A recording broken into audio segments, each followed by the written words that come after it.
विश्वानि देव सवितर्दुरितानि परासुव यद्भद्रं तन्न आसुव। ओम शांति शांति शांति।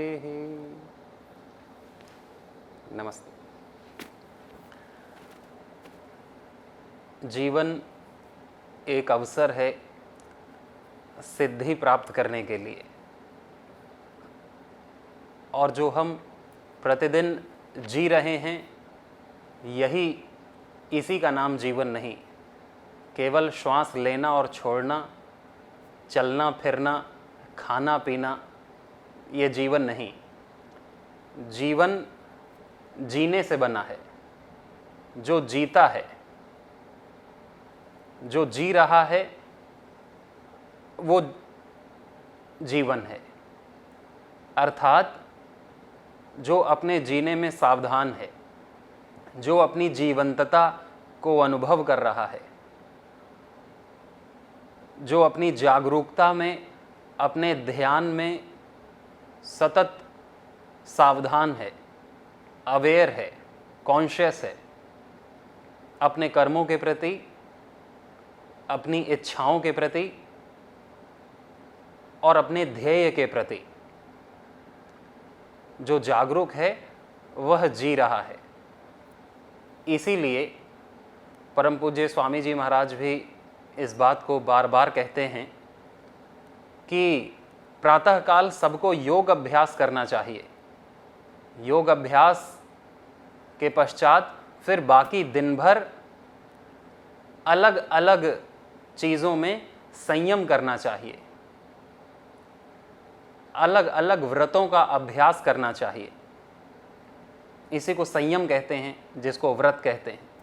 कि हम किसी भी क्षेत्र में, किसी भी वस्तु में फिसलें ना, हमारा स्खलन ना हो, किसी भी आचरण व्यवहार वाणी की परिस्थिति में, स्थिति में, और दिन भर हमारा ध्यान रहे हमारे ध्येय में, हमारी ध्येय निष्ठा सतत बनी रहे। ये तीन चीज़ें आवश्यक हैं। यदि हम इसको ध्यान में रखें तो हमारा जीवन एक सही दिशा में आगे गति करेगा। प्रथम, योग अभ्यास करना। इससे क्या होगा? इससे हमें शारीरिक बल और आध्यात्मिक बल दोनों मिलेंगे। शरीर का स्ट्रक्चर हमारा सही रहेगा, स्वस्थ रहेगा, हृष्ट पुष्ट रहेगा, वजन ठीक रहेगा। शरीर के जो भिन्न भिन्न तत्व हैं, लवण हैं, हार्मोन्स हैं, उनका बैलेंस रहेगा। और हमें आत्मबल, जो सूक्ष्म शरीर की शक्तियां हैं, मनोबल प्राप्त होगा। और योग अभ्यास करने से हमारे शरीर में ऊर्जा का स्तर बढ़ता है, उत्साह बढ़ता है। जो भी निराशा है, तनाव है, या निगेटिव थॉट्स हैं, या शरीर में जड़ता है, वो सारी निगेटिविटी दूर होती है प्रातःकाल जब हम उठ करके फ्रेश हो करके योग अभ्यास करते हैं। योग अभ्यास करना बहुत आवश्यक है। उसी से तो शरीर की शक्ति, मन की शक्ति, आत्मशक्ति मिलती है। और फिर पूरा दिन संयम कि वो जो शक्ति हमने प्राप्त की है वो गलत जगह ना स्खलित हो जाए, वो ज़्यादा खाने में ना स्खलित हो जाए, ज़्यादा बोलने में ना स्खलित हो जाए, गलत सुनने में ना स्खलित हो जाए, गलत चीज़ देखने में ना स्खलित हो जाए, गलत चीज़ करने में ना स्खलित हो जाए। इसका हमें संयम रखना। बहुत सारी चीज़ें हम करते हैं, तो हर चीज़ में अलग अलग चीज़ों में संयम की आवश्यकता है, व्रत की आवश्यकता है कि मैं अपने संयम को बना करके रखूँगा। और फिर जो तीसरी चीज़ है, ध्येय निष्ठा। अपना ध्येय, अपना लक्ष्य अपने नज़रों के सामने 24 घंटे रहे कि जो हमने शक्ति प्राप्त की है योग साधना से, ध्यान साधना से, ईश्वर की कृपा से, पुरुषार्थ से, वो सब कहाँ लगे? गलत चीज़ों से तो हमने संयम से बचाया, वो लगे हमारी ध्येय निष्ठा, ध्येय में, हमारे लक्ष्य में, हमारे शुभ संकल्प में, गुरु आज्ञा का शास्त्र आज्ञा का पालन करने में, अपने कर्तव्य कर्म को करने में, अपने जीवन को उन्नत बनाने में, अपने जीवन को प्रकाशित करने में, अपने को कुशल करने में, ये सारी हमारी ऊर्जा लगे, शक्ति लगे। ये 3 बिंदु हमको कुशल करने के लिए पर्याप्त हैं। प्रथम योग अभ्यास, द्वितीय संयम और तृतीय ध्येय निष्ठा। जिसका कोई ध्येय नहीं, जिसका कोई लक्ष्य नहीं, वो योग अभ्यास करेगा और फिर अपनी ऊर्जा को इतस्ततः अत्र तत्र सर्वत्र नाश करता रहेगा, स्खलित करता रहेगा, और फिर उसका मन भी भारी होगा, बहुत सारी चंचलता आएगी मन में, जो व्यर्थ के काम करेगा, व्यर्थ के कामों में अपनी ऊर्जा का नाश करता है, वो फिर शिथिल हो जाता है, आलस्य प्रमाद को प्राप्त होता है। इसलिए एक हमारा निश्चित ध्येय हो, निश्चित गंतव्य हो कि हम इधर उधर के कामों से बच जाएं, बहुत सारे कामों से बच जाएं जिनकी आवश्यकता नहीं है। हम वही कार्य करें जो सबसे ज़्यादा आवश्यक, सबसे ज़्यादा महत्वपूर्ण है। यही परमात्मा की भक्ति भी है, व्यर्थ के कामों से बच जाना। जिसको किए बिना भी काम चल सकता था, जिसको किए बिना भी मैं जी सकता था, उन कामों को छोड़ देना, और उन कामों को कभी ना छोड़ना जिसके बारे में ऋषियों ने आज्ञा की है, शास्त्र ने और परमात्मा ने जिसकी आज्ञा दी है, जिसके लिए ये जीवन है, जो इस जीवन को सार्थक बनाएगा, उन कर्मों को कभी ना छोड़ना। वही हमारा ध्येय है। तो ध्येय रहित व्यक्ति अपनी ऊर्जा का, अपने संसाधनों का, अपने समय आदि का सदुपयोग नहीं कर पाता। लेकिन जिसके पास एक ध्येय है कि मुझे ये करना है, तो वो अपनी पूरी ऊर्जा को, अपने समय को नियोजित करके, टाइम टेबल बना करके उस दिशा में लगाता है, और वो आराम से उस लक्ष्य की प्राप्ति करता है, अपने शक्तियों का सदुपयोग करता है। कुशल व्यक्ति का यही कार्य है कि अपने ज्ञान का सम्मान करना, जो भी ज्ञान हमें प्राप्त हुआ है गुरु से, गोविंद से, शास्त्र से, परमात्मा से, उसका सम्मान करना, अपने विवेक का आदर करना, और दूसरा अपने सामर्थ्य का सदुपयोग करना। सामर्थ्य का सदुपयोग करने से सामर्थ्य और भगवान देते हैं और बढ़ता है। कोई कहे कि मेरे पास सामर्थ्य नहीं है कि मैं बड़ी सेवा कर सकूं, मैं स्वस्थ हो सकूं, मेरे में सामर्थ्य नहीं है कि मैं शांत बैठ सकूं, मेरे में सामर्थ्य नहीं है कि मैं जागरूक रह सकूं, मेरे में सामर्थ्य नहीं है कि मैं अपने दोषों का त्याग कर सकूं, अपने दुर्व्यसनों का, दुरअभ्यासों का त्याग कर सकूं। तो ये इसीलिए सामर्थ्य चला गया है कि हमने सामर्थ्य का सदुपयोग नहीं किया। कोई भी असामर्थ्य व्यक्ति नहीं है इस दुनिया में। भगवान ने सबको सामर्थ्य दे के भेजा है कि सब मुक्त हो सकते हैं, सब भगवत्ता से युक्त हो सकते हैं।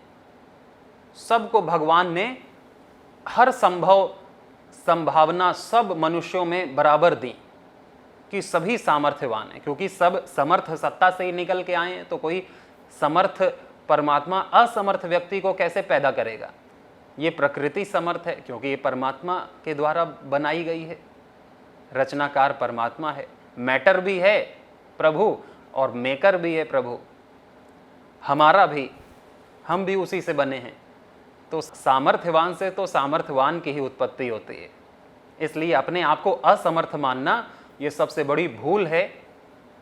ये परमात्मा का भी तिरस्कार है, नास्तिक होना है, और फिर अपने उन्नति के सारे दरवाजे बंद कर लेना है कि मैं कुछ नहीं कर सकता, मैं असमर्थ हूं। हार मान लेने वाला व्यक्ति कभी भी जीत नहीं सकता। जीतने के लिए जीतने की कोशिश निरंतर चलनी चाहिए। कभी ज़्यादा चले तो अच्छा, कम चले तो भी ठीक, लेकिन चलती रहे। इच्छा तो हो कि मैं जीत सकता हूं, मैं जीतूंगा, मैं जीतने के लिए प्रयत्न करूंगा। प्रयत्नो विधेय प्रयत्नो विधेय, प्रयत्नेन व्यक्ति किमपि लब्धुम शक्नोते।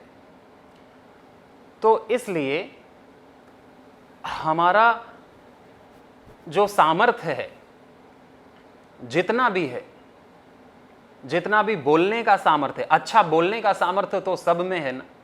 कोई ये नहीं कह सकता कि मेरे मुंह अच्छे शब्द बोल ही नहीं सकते, किसी के बारे में अच्छा बोल ही नहीं सकते मेरे मुंह। सबके मुंह अच्छा बोल सकते हैं, अच्छे प्रिय सत्यवाणी, प्रियवाणी, हितकारी वाणी सबके मुंह बोल सकते हैं। लेकिन कोई अपनी इच्छा से ही ना बोले, इच्छा से ही बुरा बोले, तो इसमें किसकी गलती है?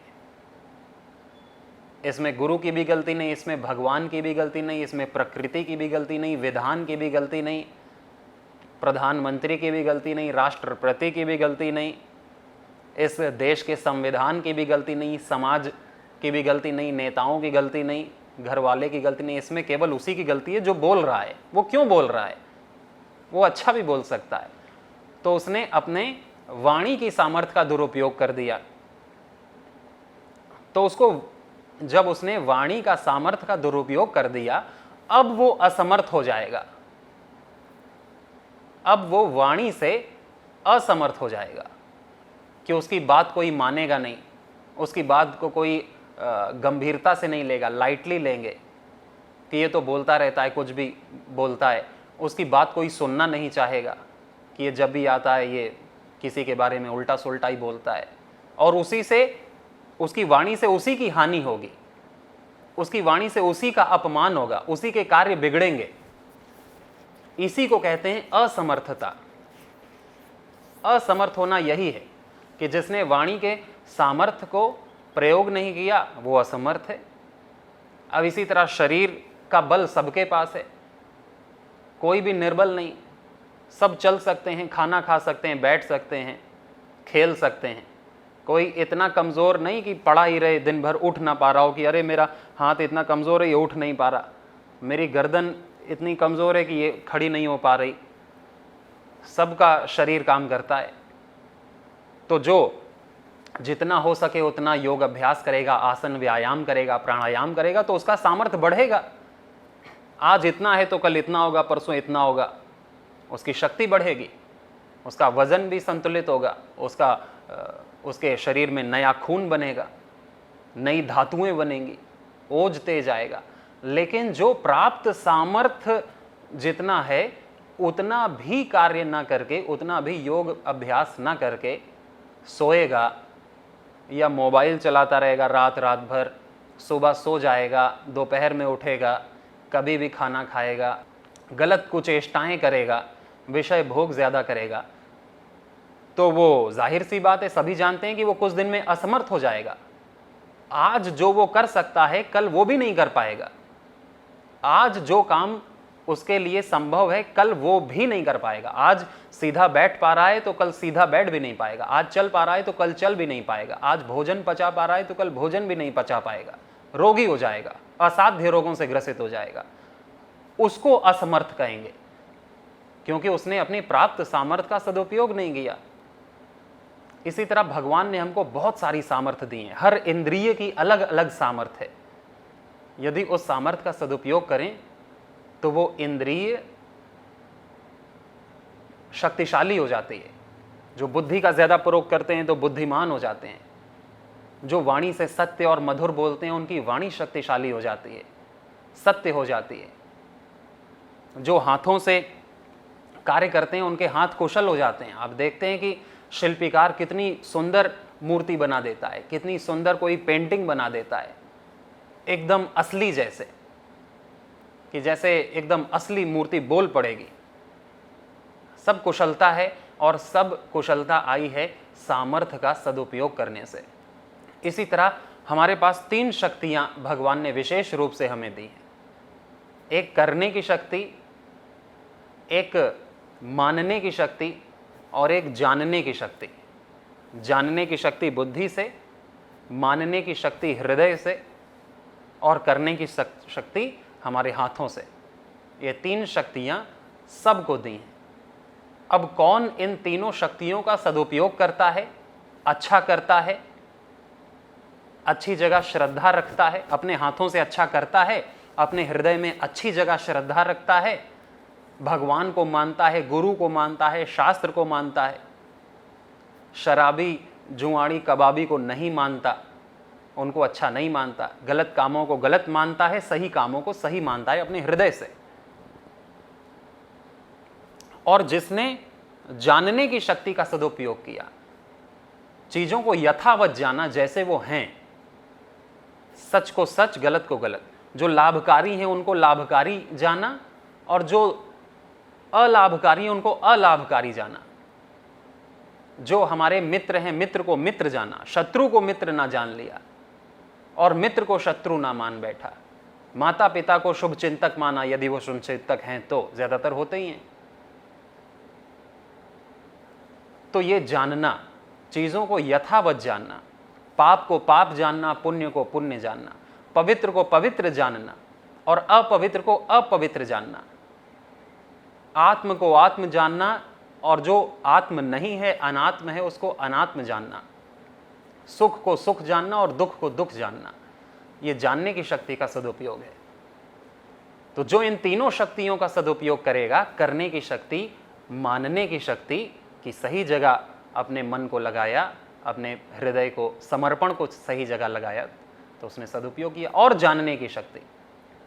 और जो इनका सही उपयोग नहीं करेगा वो असमर्थ हो जाएगा, फिर वो करने में भी असमर्थ हो जाएगा कि जो आज जितना आज कर पा रहा है कल भी उतना भी नहीं कर पाएगा। और अगर गलत जगह उसने मान लिया, अपने मन को लगा लिया गलत जगह,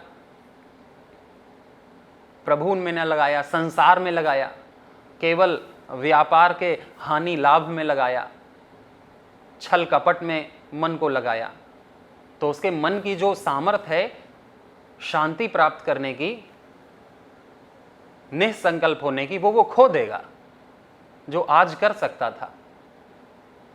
और जो वो जान सकता था, जितनी बुद्धि की तीक्ष्णता थी, सूक्ष्मता थी, जितनी बुद्धि की सात्विकता थी, वो भी खो जाएगी यदि उसने गलत चीजों को सही मान बैठा। वो जैसे कोई शराब को अच्छा मान लेता है कि ये तो दवाई है, ये तो सैनिटाइज करेगी हमारे शरीर को, सारे वायरस को अंदर मार देगी, तो वो गलत चीज को सही मान रहा है।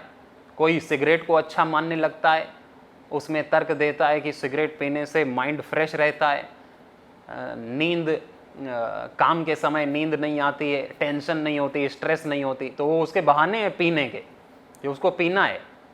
अब ये कह के तो पी नहीं सकता कि इससे कैंसर होता है, इसमें तंबाकू का धुआं कैंसरकारी होता है, फेफड़े सूख जाएंगे, खांसी आएगी, खराब हो जाएगा मेरा सिस्टम, मर जाऊंगा, ये कह के तो कोई नहीं पी पाएगा, अच्छा कह के ही पीना पड़ेगा।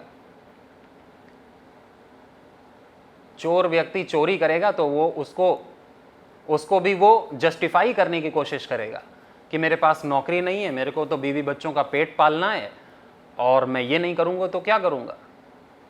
तो गलत व्यक्ति जब गलत काम करता है तो भी उसे जस्टिफाई करता है पहले, तभी वो कर पाता है।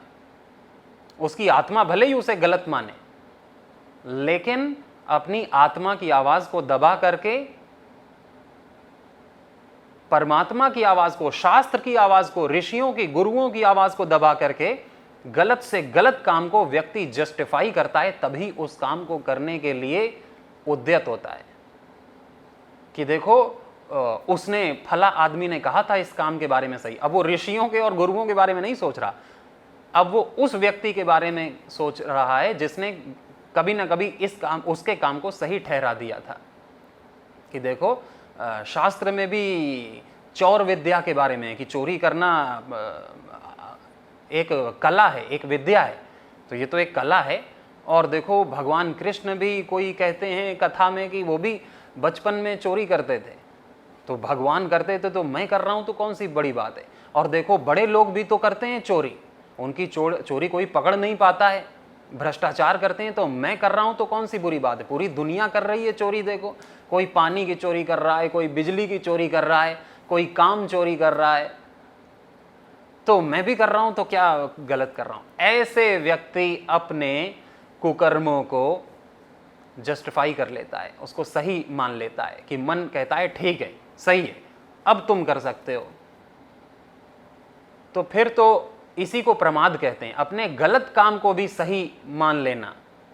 जो ज्यादा सोता है, आलस्य करता है, काम चोरी करता है, अपने कर्तव्य का पालन नहीं करता, तो और वो सही मानता है कि देख अब मैं मेरे पास काम ही नहीं है तो मैं क्या करूं, इसको किए बिना भी तो मेरा काम चल रहा है, मैं कोई कर्तव्य ना करूं जो तब भी तो मैं जी रहा हूं, मैं नहीं करूंगा तो कोई और कर देगा, कोई और जाकर के सब्जी ले आएगा, कोई और जाकर के दूध ले आएगा, कोई और जाकर के साफ सफाई कर देगा, नौकर रख लूंगा, मेरे को करने की क्या जरूरत है। ये जीवन है मौज करने के लिए, मौज करूं, मैं सोऊं, मेरा जीवन है, किसी की क्या हस्तक्षेप करने की क्या अधिकार है किसी को, मैं जैसा चाहूं जी सकता हूं। तो वो ऐसे अपने आलस्य, निद्रा, प्रमाद को जस्टिफाई कर लेगा, उसको सही मनवा लेगा अपने मन से और फिर उसी को करेगा। तो ये है बुद्धि, बौद्धिक शक्ति का अपने विवेक का दुरुपयोग करना। जो भगवान ने बुद्धि दी है सही जगह लगाने की, वो उसको घुमा फिरा करके गलत काम को भी सही मनवा रहा है, मान रहा है और उसको करेगा। फिर मानेगा जब ही तो करेगा, जब मानेगा ही नहीं तो कर भी नहीं पाएगा। इसीलिए ये बहुत ही चालाकी से व्यक्ति बुरे काम करने के लिए उद्यत हो जाता है सही मान करके। तो ये बौद्धिक शक्ति का दुरुपयोग करने से फिर उसमें बौद्धिक मूढ़ता आ जाती है। इसी को असमर्थ होना कहते हैं, बौद्धिक असमर्थता, कि उसके पास जितनी बुद्धि थी उसने उतनी भी नहीं लगाई, गलत कामों में लगाई, तो उसकी बुद्धि कभी भी तीव्र नहीं हो पाएगी, वो मेधावी नहीं हो पाएगा, उसकी बुद्धि सूक्ष्म नहीं हो पाएगी, सूक्ष्म विषयों को ग्रहण नहीं कर पाएगी, मोटी हो जाएगी, अच्छी चीज भी उसे समझ में नहीं आएगी, प्रवचन भी उसको कड़वे लगेंगे, माता पिता की वाणी भी उसको कड़वी लगेगी, गुरुओं की वाणी भी उसे कड़वी लगेगी, दोस्तों का समझाना भी उसे खराब लगेगा। तो इतनी भी सामर्थ्य बुद्धि में नहीं रही कि वो सीधी सीधी बात भी समझ पाए कि सुबह उठना कितनी अच्छी बात है, योग करना कितनी अच्छी बात है, संयम में जीना कितनी अच्छी बात है, अपने जीवन को राष्ट्र और संस्कृति के, परमात्मा के कार्य में लगाना कितनी अच्छी बात है। ये सुन करके भी उसको बुद्धि में ग्राह्य शक्ति नहीं रह पाती। तो यही है असमर्थता। असमर्थ वो व्यक्ति नहीं है जिसके पैर नहीं है, जिसकी आंख नहीं है, जिसको जो गूंगा है, बहरा है, क्योंकि उसमें तो वो काम करने का कोई प्रश्न ही नहीं बनता, है ही नहीं। अब जो व्यक्ति पैदा ही नहीं हुआ, उससे आप क्या ये आशा लगा सकते हो कि वो डॉक्टर बनेगा, वो इंजीनियर बनेगा? अरे वो पैदा ही नहीं हुआ। और फिर उसको कहो कि देखो, मान लो उसका नाम मोहन है जो पैदा नहीं हुआ, अब कहो मोहन असमर्थ है डॉक्टर बनने में, मोहन असमर्थ है ध्यान करने में, योग करने में, ये तो गलत बात है। अगर मोहन पैदा हो जाए और उसके पास सामर्थ्य हो डॉक्टर, इंजीनियर बनने का, योगी बनने का, और फिर भी वो ना बने, तो फिर वो असमर्थ हुआ योगी बनने में, वो असमर्थ हुआ सेवा करने में, वो असमर्थ हुआ अच्छा काम करने में। तो जिसके पास सामर्थ्य है और सामर्थ्य का सदुपयोग नहीं कर रहे, तो वही असमर्थ हैं। तो डिसेबल हम उनको कह देते हैं जिनके पास हाथ नहीं, पाँव नहीं, विकलांग हैं, उनको डिसेबल कह देते हैं। डिसेबल वो व्यक्ति है जिसके पास आंख है लेकिन अच्छा देख नहीं पा रहा, जिसके पास सामर्थ्य है सेवा नहीं कर पा रहा, जिसके पास मन है प्रभु में नहीं लगा पा रहा, जिसके पास बुद्धि है लेकिन बुद्धिमत्ता से जीवन नहीं जी पा रहा, जिसके पास ज्ञान है उस ज्ञान का सदुपयोग नहीं कर पा रहा, वही असमर्थ है। तो हम सब अपने प्रमाद को छोड़कर जितना भी सामर्थ्य हमारे पास है उसका सदुपयोग करें, उसको बढ़ाएं, तो सामर्थ्यवान व्यक्ति ही कुशल होता है और उसी की जय जयकार होती है। सभी को शुभकामनाएं। नमस्ते।